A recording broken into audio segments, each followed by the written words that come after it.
Well, there are many people that are wondering, how do they get started when it comes to starting their own business? And joining me now is Carly. She's with the Michigan Small Business Development Center, and she's going to talk with us to give some tips to you guys about, how starting a business, how it can be starting a business, but also writing a business plan, because that's one of the biggest things to kind of get started. Well, Carly, welcome. Thank you for having me. I'd love to talk about business plans. Yeah, fun. And when I think of that, I'm sure other people, when it comes to writing a business plan, the one word that comes to mind is overwhelming. Is that what you get? When people come to me and they say, hey, I have this idea for a business, Sure. To me it's a lot like the back of like a paperback, like you might get to read.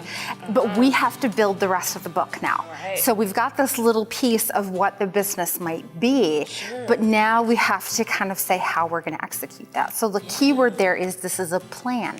How? Right. How are you going to do these things? Right. It can really get into what I call the tidal wave of minutia, that we can talk about big pieces of it, but then we've got to figure out some of these smaller details.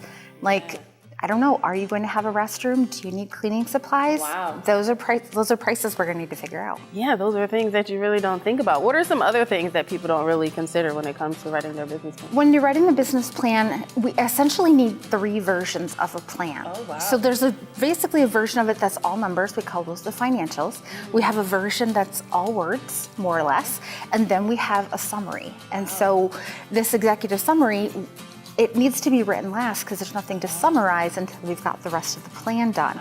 And then the written part of the plan needs to match the dollars. So if it says something like, oh, we're gonna have a huge marketing campaign, and then your banker or I or somebody else looks at it and says like, $50? No, baby. We're gonna need more than, and so it needs to make sense. And so there's not necessarily any right or wrong answers. Because this is your business, this is, an individual to you. But if you tell me that things are going to be fabulous, how are they going to be fabulous? How much is it going to cost? Do you need people? Is it a time frame? These are the kind of things that we need to think through.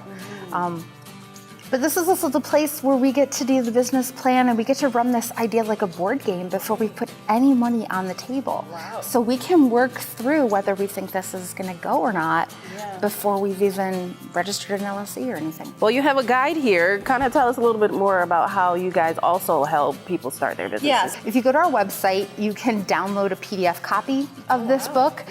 It's free. You can also, there's also workshops and other things that kind of match the chapters in the book. So if you want to just dive into business planning, there's a chapter in here on business planning, and there's an on-demand and often live workshops that go with that as well. So if you're not ready to sit down with someone like me and really dive into your plan, you can go do that stuff. But yeah, there's all sorts of resources. But honestly, if you just click the request for consulting button, we'll ask some name, address, phone number kind of things, a little bit about your business, and then you will get connected with the consultant as quick as we can so that you can sit down and talk with us one-on-one. Well, Carly, thank you so much for stopping by. That was such great advice. All right, well, thank you for having me. I appreciate it.